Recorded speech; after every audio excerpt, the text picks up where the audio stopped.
আসসালামু আলাইকুম গাইজ। আজকে আপনাদেরকে নিয়ে এলাম আমার মাটির হেসেলে। মাটির হেসেলে অবস্থাটা দেখি বুঝতে পারছেন যে এখানে কিছু কাজ রয়েছে। সেই কাজগুলো আপনাদের দেখাবো, আপনাদের সাথে নিয়ে কাজগুলো করব এবং আপনাদেরকে খিচুড়ি রান্না করে দেখাবো। মাটির হেসেলে রান্না করার আগে আমি কিন্তু আমার চুলাটাকে মাটি দিয়ে লেপে পুছে একদম ঝকঝকে করে নেব। সেই জন্য মাটিটাকে আমি একটু গুঁড়ো করে নিচ্ছি। গুঁড়ো করে এটাকে ময়ান করে নেব। মাটির হেসেলে রান্না করাটা খুব একটা সহজও নয়।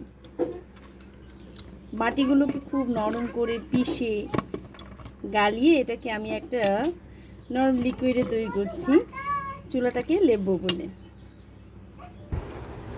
মাটির চুলাটাকে লেপার জন্য আমার লিকুইডটা তৈরি হয়ে গেছে।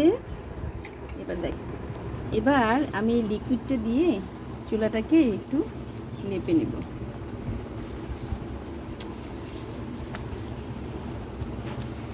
দেখেছেন, আসলে মাটির হেসেলে রান্না করাটা কিন্তু অত একটা সহজ বিষয়ও নয়।